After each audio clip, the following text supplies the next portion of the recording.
দাঁড়িয়ে আছি কিন্তু দেখতে পাবে না, তেমন মায়ার অন্ধকার আমি জানি আমার মধ্যে ভগবান আছে কিন্তু আমার অনুভব হয় না। এই মায়ার অন্ধকার যতক্ষণ না দূরীভূত হয় ততক্ষণ গোবিন্দের অনুভব আসে না। আর এই মায়ার অন্ধকারের জন্যই বাবা আমরা হয়েছি মায়ার মধ্যে আবদ্ধ হয়ে জ্ঞান অন্ধ কাম অন্ধ জীব, সব কামনা বাসনার পিছনে ছুটছি। শ্রীমদ্ ভাগবত গীতায় বলছে নিষ্কাম কর্ম করে যাও। নিষ্কাম কর্ম মানে কামনাবিহীন কর্ম, মানে কর্ম করে যাও ফলের আশা করো, তাই তো? তা মায়েরা আমরা এখন কি করি, আগে কি দেবে বলো তারপর কাজ করবে। আরে কথাগুলো বললে আমাদেরই গায়ে লাগে, আমরাই তো করি। আগে কমিটির সঙ্গে কথা হয়েছে কত দেবে বলো তারপর যাচ্ছে। হরি বল হরি বল, আমরা নিষ্কাম কর্ম করি না।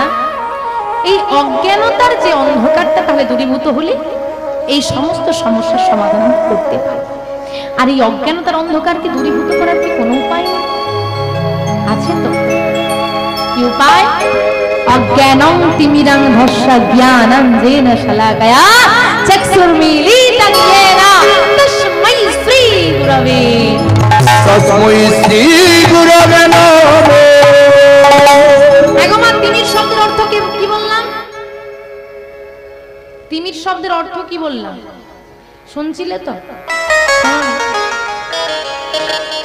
কি বললাম? অন্ধকার। এখানে কি বলছে? অজ্ঞানং তিমিরং ধস্য, অজ্ঞানতার অন্ধকারকে ধ্বংস করে জ্ঞানং যেন শলাকয়া, শলাকয়া কথার অর্থ হচ্ছে আলো, জ্ঞানের আলোটা যিনি জ্বেলে দেবে। চক্ষুর্মীলিতং येन, চোখটা যিনি মেলে দেবেন, মেলে দেবেন মানে খুলে দেবেন। আচ্ছা মা তোমাদের সব চোখ খোলা না বন্ধ গো? খোলা আছে? আমার চোখ খোলা আছে তো? খুলে রাখবে তো না একটু পরে বন্ধ করে দেবে? একটু পরে সব ধরে রাখবে, হাই বন্ধ হয়ে যাচ্ছে, হাই বন্ধ হয়ে যাচ্ছে।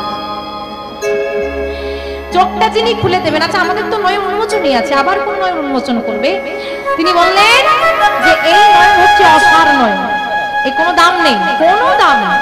40 পেরোলে চশমা না দিলে সামনের ব্যক্তিকে চেনা যায় না, ভগবানকে চিনবে কি করে? যতক্ষণ না তোমার এই ভক্তির নয়ন উন্মোচিত হচ্ছে, যতক্ষণ তোমার জ্ঞানের নয়ন উন্মোচিত হচ্ছে, ততক্ষণ এই অসার নয়নে গোবিন্দের প্রেমবাদী ঝরবে না। নিতাই গৌর হরি হরি। আর এই কাজটি যিনি করে দেবেন তিনি হলেন গুরুদেব। এই জন্য বলে গুরু ছাড়ি যে জন গোবিন্দ ভজে তাহে কৃষ্ণ নাহি মজে। আরে অন্ধকার দূরীভূত হলে তবে তো গোবিন্দের কৃপা হবে। আর অন্ধকারটাই যদি দূরীভূত না হয়, অন্ধকারে হালতে যাই তো ভগবান কোথায় হালটাবো? আর এই অন্ধকারটা দূরীভূত করার কাজটাই তো করবেন গুরুদেব।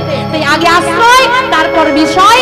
এই গুরুতত্ত্ব প্রচার করতে কে এলেন? কে এলো গো? আমাদেরকে উদ্ধার করার জন্য কে এলো? গুরুতত্ত্ব প্রচার করতে অসাধনে চিন্তামণি বিধি মিলাই লয়ানি গোড়া বড় দয়ার ঠাকুর গৌর হরির মতো দয়াল আর কেউ হবে না, কেউ হবে না। এত দয়াল কেউ না, কেউ নয়। যদি বলি তাহলে যিনি গৌর হরি তিনি তো শ্রীকৃষ্ণ, যিনি গৌর হরি তিনি তো শ্রীরামচন্দ্র। কিন্তু প্রেমের ঠাকুর কৃষ্ণকে বলে না, প্রেমের ঠাকুর শ্রীরামচন্দ্রকে বলে না। কেন বলে? প্রেমের ঠাকুর গৌর হরি। প্রেম হলো তিনটি শব্দ, প্রেম, প্রীতি, আরেকটি একটা কি বলো? ভালোবাসা। তিনটে শব্দ। তা গৌর হরি কি সংসার করেছে? শব্দ ছেড়ে দিয়ে সন্ন্যাসী হয়ে গেল। আর কৃষ্ণ করেছিল ভালোবাসা। হ্যাঁ, রাধারানীকে ভালোবাসেছিল। তা ভালোবাসার ঠাকুর বা প্রেমের ঠাকুর কে হলো? কৃষ্ণ না গৌর হরি? আবার বলে গৌর হরি কৃষ্ণ হওয়ার কথা না, কিন্তু আমরা তো প্রেমের ঠাকুর কৃষ্ণ বলি না, প্রেমের ঠাকুর গৌর হরি বলি। কেন না? কৃষ্ণকে যে ডেকেছে সে তার ঘরে গেছে, কিন্তু আমার গৌর হরি সে তো না চাইতেই প্রেম। যার কাছে চাইলে কাঁদতে হয়, কৃষ্ণকে যারাই চেয়েছে আগে কাঁদিয়েছে তারপর কৃপা করেছে। কিন্তু আমার গৌর হরি যে ধরে মারছে তাকেও জড়িয়ে ধরে বলে একবার কৃষ্ণ। এই প্রেমটা কে দেবে? এবে অস্ত্র না ধরিলা, জানে কারো না মারিলা, হরি নাম দিয়ে চিত্ত শুদ্ধ করিল সভা। চৈতন্য চরিতামৃত পড়ো, চৈতন্য ভাগবত পড়ো, চৈতন্য কথা শোনো,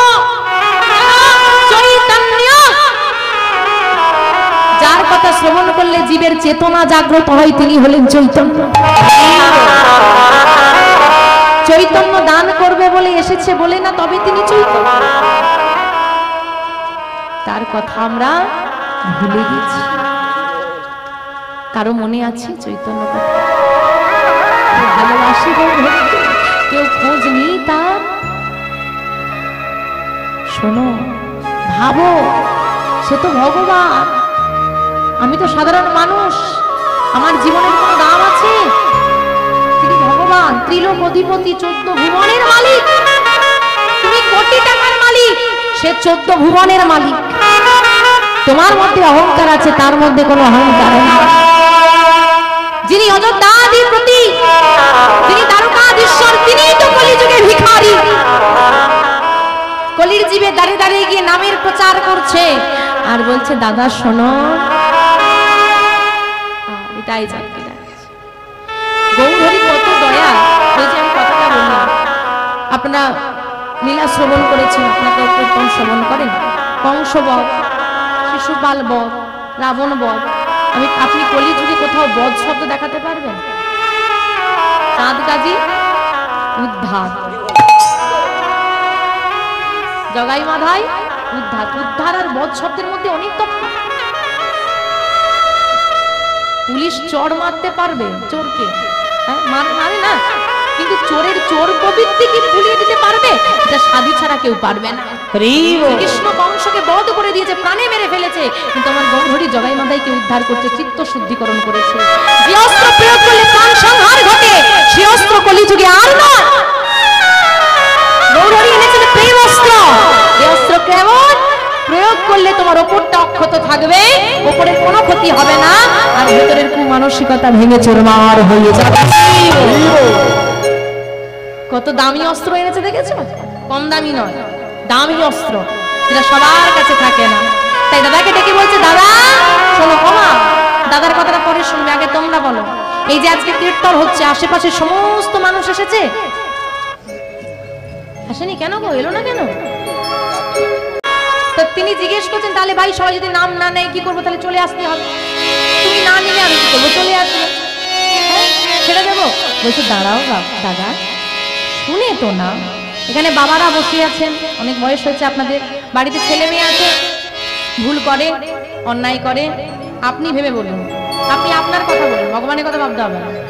আপনার ছেলে মেয়ে যখন ভুল পথে যাচ্ছে, খুব খারাপ সঙ্গ করছে, আপনি কি বলেন? ও যেখানে যাচ্ছে যাক তো, ওর কথা ভেবে লাভ নেই, আমি ভালো থাকলেই ভালো। এই কথাটা কোনোদিন বলেছেন? আপ্রাণ চেষ্টা করে সঠিক পথে নিয়ে আসার, দরকার পড়লে চর মেরে হলেও আপনি নিয়ে আসেন, এটা বাবার কর্তব্য।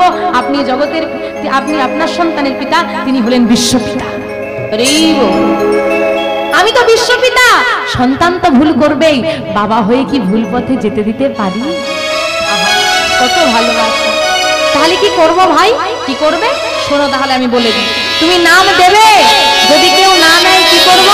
প্রথমে ধরিবে হাতে, যদি না নেয় নাম, প্রথমে ধরিবে হাতে, যদি না নেয় নাম, প্রথমে ধরিবে হাতে, যদি না নেয় নাম, প্রথমে ধরিবে হাতে, যদি না নেয় নাম, চরণ ধরিয়া তারে দেবে কৃষ্ণ নাম, চরণ ধরিয়া তারে দেবে কৃষ্ণ নাম, চরণ ধরিয়া তারে দেবে কৃষ্ণ নাম, চরণ ধরিয়া তারে দেবে কৃষ্ণ নাম। তুমি যেছে সেধে নাম দেবে, যেছে সেধে নাম দেবে, যেছে সেধে নাম দেবে, যেছে সেধে নাম দেবে, হরি নাম নামে দেবে, যেছে সেধে নাম দেবে, হরি নাম নামে দেবে, যেছে সেধে নাম দেবে, হরি নাম নামে দেবে, হরি হরি হরি, হরি নাম নামে দেবে, হরি হরি হরি, হরি হরি হরি, হরি হরি হরি, হরি নাম নামে দেবে, হরি হরি হরি, যেছে সেধে নাম দেবে, যেছে সেধে নাম দেবে,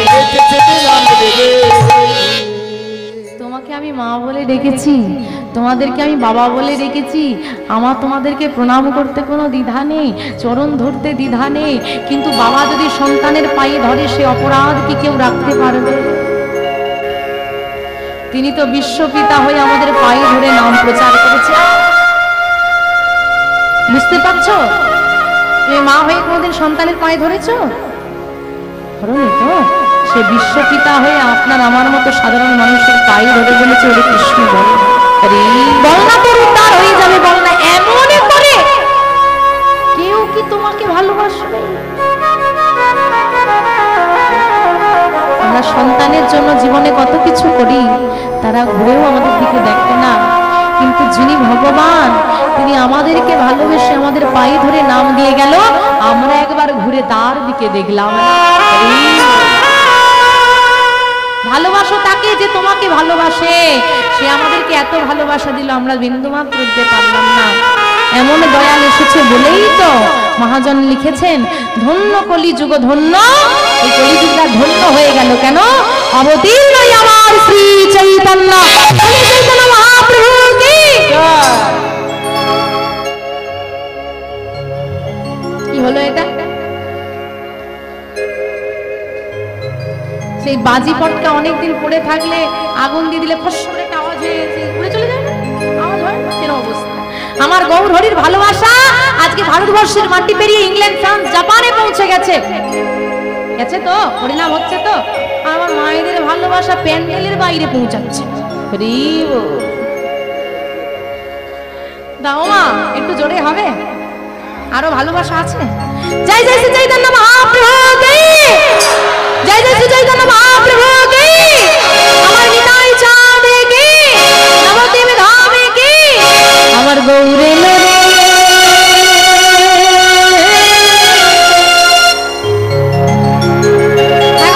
কোথায় এলো? মন দিয়ে শোনো, আমি যা বলছি একদম মনোনিবেশ করো।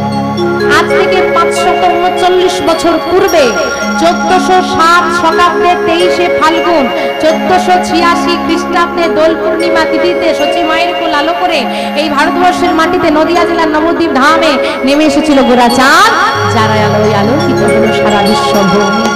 বোঝা গেল কোন দিন কোথায় কখন এলো? আচ্ছা মা, কোথায় এলো? নবদ্বীপে, নদিয়ায়। কোন নদিয়ায়? ভক্ত যেখানে ভগবান সেইখানে। আজকে ভক্তরা এইখানে, তো ভগবান কোথায়? এইখানে। আর আমার গৌরহরি যদি এইখানে থাকে, নদিয়া কোনটা? আরে এইটাই তো আমাদের আজকে নদিয়া নবদ্বীপের ধাম। গৌরহরি যেখানে থেকে সেটাই নবদ্বীপ। আর গৌরহরি কখন আসে জানো? যখন তাকে একটু ডাকা যায়। তোমরা ডাকতে পারবে তো? ডাকার মতো ডাকতে পারো? এইখানে গৌরহরি নামবে, এটাকে নদিয়া। তা সবাই মিলে ডাকবে তো, হাতটা তুলে? বাহ। এই সোনার নদিয়া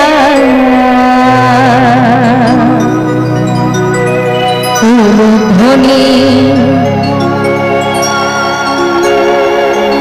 হরি ধ্বনি নিতাই গৌর হরি হরি হরি বল হরি বল। নবদ্বীপের মাটি আলো করে আমার গৌর হরি নাম নিয়ে বেড়ায়। আজ শিবা সঙ্গনম আছে, ভক্তদেরকে সঙ্গে নিয়ে যেন কোন আনন্দের খেলায় মেতেছেন আমার দয়াময়। নাম গাইছেন আনন্দের সঙ্গে, আর ভক্তগণ তাকে আলিঙ্গন করে রেখেছে। আচ্ছা মা, এই যে হরিবাস হয়ে এসেছ, আনন্দ হচ্ছে না?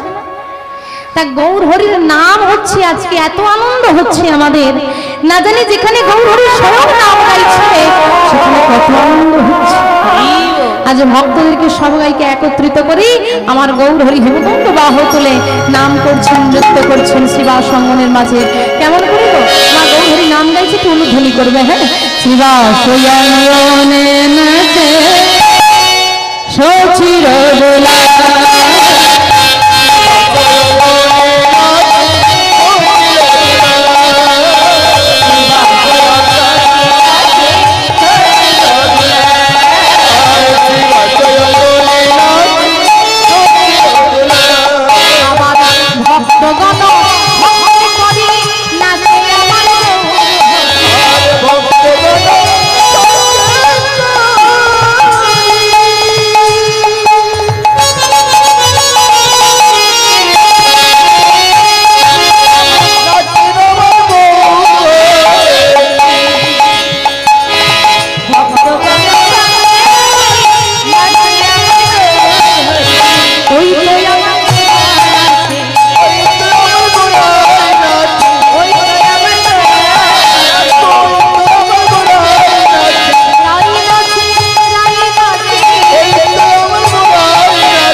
আর এত সুন্দর নাম হতে হতে মা আগেই বলেছি কত আনন্দ সেখানে হচ্ছে। আমাদের এখানে এত আনন্দ যদি হয়, তোমার এত আনন্দের হরিবাসর, এত আনন্দ প্রেম আদান প্রদান, যদি কেউ সেই নামটা আজকে বন্ধ করে দেয়, কারোর কি ভালো লাগবে মা? ভালো লাগবে না। তাই গৌরহরি যেখানে নাম গাইছে সেখানে নামটা বন্ধ করে দেওয়া হলো। আর কে বন্ধ করে দিল জানো? একদিন আমরা দেখেছি দুরাচারী অত্যাচারীরা নাম বন্ধ করে দেয় না, আজকে স্বয়ং গৌরহরি নাম বন্ধ করে দিয়েছে। এই বন্ধ করো, হানো তোমরা সবাই। শ্রীবাস ঠাকুর করে চলে দাঁড়ালেন, দয়াময় আমাদের কি কোনো ভুল হয়ে গেছে? আমাদের কোনো কাজে কি তুমি ব্যথা পেয়েছো, কষ্ট পেয়েছো? তুমি তো সব দিন নাম গাইতে বলো, আজকে নাম বন্ধ করে দিলে যে? গৌরী হাসতে হাসতে মুখে হাসি নিয়ে এসে দাঁড়িয়েছে শ্রীবাসের কাছে, আর শ্রীবাসকে জড়িয়ে ধরে বলছে, শ্রীবাস তোমার গৃহে আমি প্রতিদিন নাম করি, আমি নাম করে বড় আনন্দ পাই। আজ আমি মনোনিবেশ করে নাম করতে পারছি না, কেন? তোমার শরীর অসুস্থ বুঝি? না শ্রীবাস, আমার মনের মধ্যে একটা প্রশ্ন জেগেছে, আর সেই প্রশ্ন বারবার হৃদয়ে উকি দিচ্ছে, আমাকে শান্তি দিচ্ছে না। তুমি বলো তো, তুমি কি নাম পাওয়া যায়? শ্রীবাস, আমার মনের প্রশ্নটা তোমার কাছে বলি, তুমি শুনবে? বলো দয়াময়। আমা, আমাদের মনে প্রশ্ন জাগলে আমরা ভগবানকে বলি, আজকে ভগবানের মনে প্রশ্ন জেগেছে, আমাদেরকে বলছে, তোমরা শুনবে? কি প্রশ্ন বলো দয়াময়? এই যে শ্রীবাস তোমরা বলো, আমি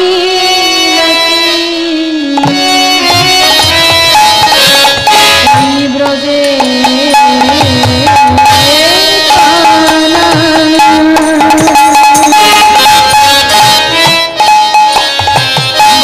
কোথায়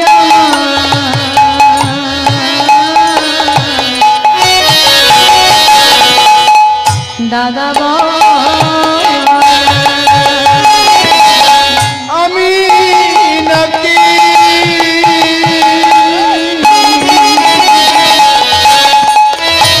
ওই না ব্রজে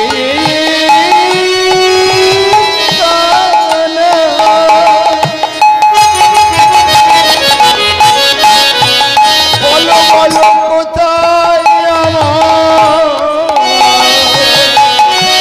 দাদা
বাবা ভেতরে নিয়ে আসছেন, আসুন আসুন ঠাকুর ভেতরে আসুন। পদ্মা, পদ্মা কোথায় গেলে গো? ও পদ্মা, ডাকছো স্বামী? আরে তাড়াতাড়ি এসো, দেখো ঠাকুর এসেছে, যাও তুমি একটু শুদ্ধ পাত্রে জল নিয়ে এসো। তাড়াতাড়ি করে পদ্মাবতী মা একটু শুদ্ধ পাত্রে জল নিয়ে এসেছি, আর সুন্দর করে বৈষ্ণব ঠাকুরের চরণটা ধুইয়ে দিয়ে সেই চরণামৃত দুজনে পান করেছে। পদ্মা দেরি করো না, ঠাকুর অভুক্ত, তাড়াতাড়ি গিয়ে সেবার ব্যবস্থা করো। অভাবের সংসার যা ছিল তাই দিয়ে রন্ধন হলো, রন্ধন করে বৈষ্ণবের সেবা দেওয়া হয়েছে। আর বৈষ্ণবকে সেবা দিয়ে করজোড়ে দাঁড়িয়েছেন পদ্মাবতী মা। বাবা আমি বেশি কিছু আয়োজন করতে পারিনি, যেটুকু আয়োজন করলাম তা সেবা করো। এই যে দীনতা ভাব, তুমি রাজকীয় সেবা সাজাবে আর অহংকারে কোনো ব্যক্তিকে ধরিয়ে দেবে, তাতে কিন্তু কোনো স্বাদ থাকবে না। সাবন্য রন্ধন করে যদি আন্তরিকতার সঙ্গে কারো সামনে ধরা যায় তাও মধুময় হয়ে যায়। স্বাদটা তোমার ভালোবাসার খাবারের নয়। মনে রাখবে ভগবানকে দুর্যোধন সোনার থালায় রাজকীয় সেবা দিয়েছিল ভগবান নেই।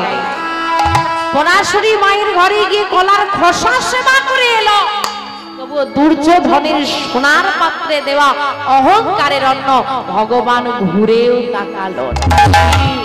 তাই যখন কাউকে নিবেদন করবে যেন তোমার মধ্যে দীনতা ভাব থাকে। কোন বৈষ্ণবকে যখন সেবা দেবে, গোবিন্দকে সেবা দেবে, অহংকার নয়, অহংকারটা পরিত্যাগ করে তবে দেওয়া লাগে। এই জন্য বলে না, তোমার যতই অর্থ থাক, যখন বৈষ্ণব সেবা দেবে, যখন তুমি ভগবানের সেবা দেবে, অন্তত 3টে দুয়ার একটু আঁচলটা পেত। 3টে দুয়ার। এতে কি হয়, যখন তুমি ভিখারি হবে তখন তোমার অহংকার যাবে, অহংকারটা পরিত্যাগ হলো। ভগবান ভিক্ষার অন্ন নেয় গো, অহংকারের অন্ন। আজকে ঠাকুরকে সেবা দিয়েছে, ঠাকুর বলছে মা তুমি এত ভালোবাসা করে সেবা দিলে তা কখনো খারাপ হতে পারে না। আজকে ঠাকুর সেবা করেছেন, সেবা করে বলছে মা অনেক বেলা হলো, যাও তোমরা দুজনের সেবা করে নাও। পদ্মাবতী মা হাসতে হাসতে বলছে দুজনের সেবা করে নেব? বাবা আসলে তো আমরা দুজন নই, আমরা কজন? 3জন।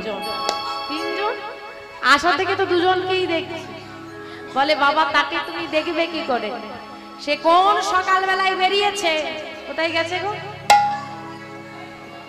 হ্যাঁ আর কে? আমার একটা ছোট ছেলে আছে। কি গো দাঁড়িয়ে রইলে যে? যাও ছেলেটাকে কি এবার খুঁজে নিয়ে এসো। এমন গুণধর ছেলে তোমার, বেলা গড়িয়ে দুপুর হয়ে গেল, বাড়ি আসার সময় হলো না, যাও খুঁজে নিয়ে এসো। স্বামীকে পাঠাতে ছেলেকে খুঁজে নিয়ে এসো। হারাই পণ্ডিত বলছে বেশ আমি খুঁজে নিয়ে আসছি, আর তুমি ঠাকুরকে একটু বিশ্রামে দাও। এইবার ছেলেকে খুঁজতে যাচ্ছে হারাই পণ্ডিত, এইবার ঘরের মধ্যে প্রবেশ করেছে আর ছুটে গিয়ে ওই অবস্থায় মাকে জড়িয়ে ধরেছে। এটা মা বলেই মেনে ছুটে গিয়ে জড়িয়ে ধরেছি। আর যেই না জড়িয়ে ধরেছে মা বলছে যাও আগে প্রণাম করে এসো। দেখছে সামনে একজন বিশাল আকার দেহ নিয়ে দাঁড়িয়ে আছে, হ্যাঁ সুন্দর দেখতে। ওনাকে প্রণাম করো, উনি একজন বৈষ্ণব, ওনাকে প্রণাম করো। প্রণাম করতে হবে, হ্যাঁ যাও। যদি বকাঝকা দেয় বিশাল আকার, তো প্রণাম করতে যাচ্ছে।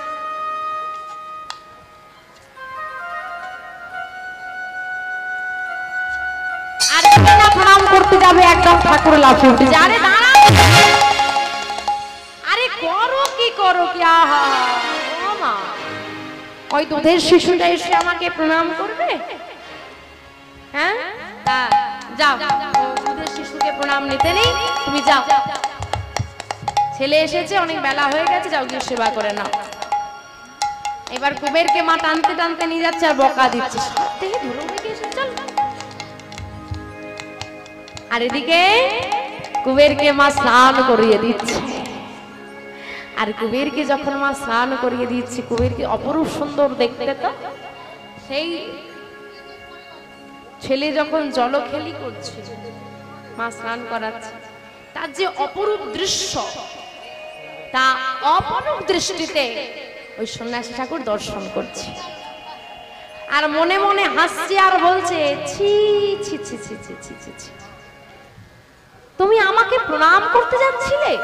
ছি, কেউ জানুক বা না জানুক, তুমি তো জানো তুমি কে আর আমি কে। তা নিজেকে নিজে কি কেউ কখনো প্রণাম করে? ওমা কে কাকে প্রণাম করতে যাচ্ছিল? কুবের সন্ন্যাসী ঠাকুরকে। তা কুবের কি নিজেকে প্রণাম করেছে? তাহলে বললো কেন নিজেকে নিজে কি কেউ কখনো প্রণাম করে? তার মানে এই সন্ন্যাসী ঠাকুর কে আর কুবেরই বা কে? আসুন আমরা জানবো বৃন্দাবনের যিনি বলরাম, তিনি যখন কলিতে আসবেন সিদ্ধান্ত হলো। বলরামকে বলা হয় হলধর, মানে যিনি হাল ধরেন। তা হাল কারা ধরে? যারা শক্তিশালী হয়। তাহলে যিনি পুরো জগতের হালটা ধরে রেখেছে তার কত শক্তি! এত শক্তিকে একত্রে কোন নারী কলিযুগে গর্ভে ধারণ করতে পারল না। তাহলে কি সিদ্ধান্ত হলো? যে 100 কেজি অনেক ভারী তোলা যাচ্ছে না একজনের পক্ষে, 50-50 ভাগ করে দিলে দুজন মিলে নিয়ে যাওয়া যাবে না? নিয়ে যাওয়া যাবে তো? এই সিদ্ধান্ত হলো। যিনি দ্বাপর যুগের বলরাম ছিল সেই শক্তিকে দুভাগে ভাগ করা। কটা ভাগ হলো? 2টি ভাগ। প্রথম ভাগ এলো সচী মায়ের গর্ভে, নাম তো পদ্মাবতী মায়ের গর্ভে এসেছে। সচী মা মানে গৌরহরির মায়ের গর্ভে এলো, যার নাম কি বলেছিলাম? গৌরহরির দাদার নাম বিশ্বরূপ। বিশ্বরূপ রূপে এলো প্রথম ভাগটা। তাহলে বিশ্বরূপ গেল কোথায়? সেই যদি বলরামের প্রথম অংশ হয় তাহলে গেল কোথায়? বিশ্বরূপ নিয়ে নিল সন্ন্যাস, গৃহত্যাগ করে দিল। বাবাকে ছেড়ে ঘর ছেড়ে চলে গেল। কি হলো? সন্ন্যাস নিল। সন্ন্যাস নেওয়ার পর তার নাম হলো শঙ্করারণ্যপুরী। আর দ্বিতীয় ভাগটাকে যার কথা শুনছি, কুবের, যিনি এলেন বীরভূম জেলায়। এসেছে নদিয়ায়, সে এলো বীরভূমে। আজকে কুবেরের ঘরে একজন সন্ন্যাসী এসেছে। এই হলো সেই বিশ্বরূপ যার বর্তমান নাম শঙ্করারণ্যপুরী, বলরামের প্রথম ভাগ। আজকে বলরামের 2টি ভাগ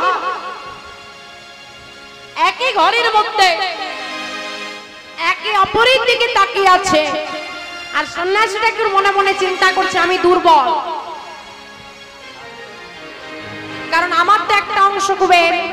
ওই কুবেরকে যদি আমি নিতে পারি তবে আমি শক্তিশালী হব, না হলে হতে পারবো না।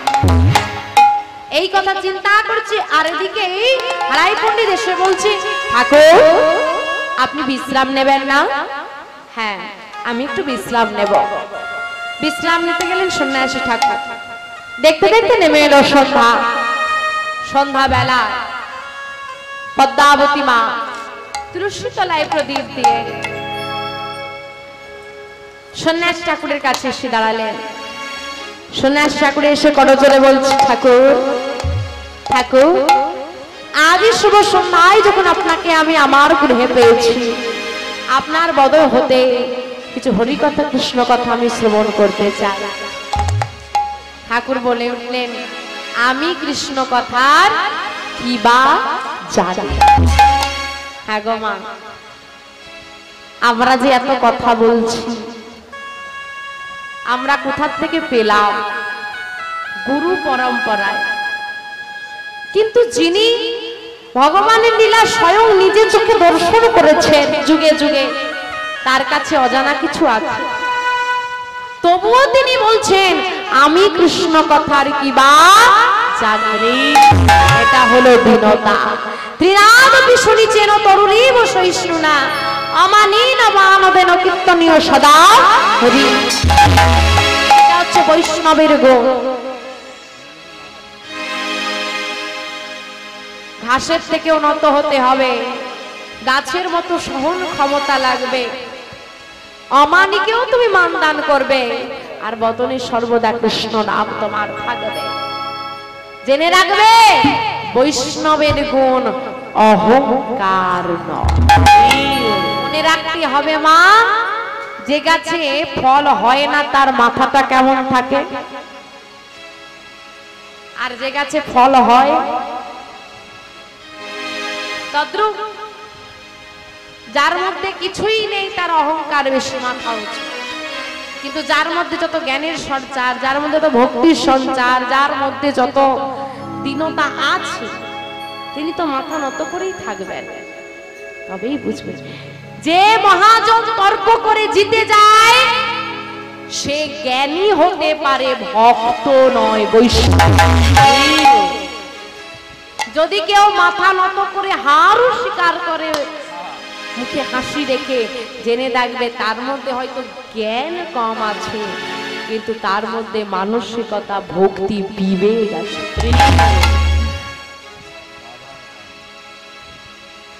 বেদ বিদ্যা বহু কিছু নাহি জানত, সে যদি গৌরাঙ্গ করে সার, ঠাকুর নয়নানন্দেতে ধনে, সেই তো সকলই জানে, সর্বসিদ্ধি করতলে তার নেতা। সর্বসিদ্ধি করতলে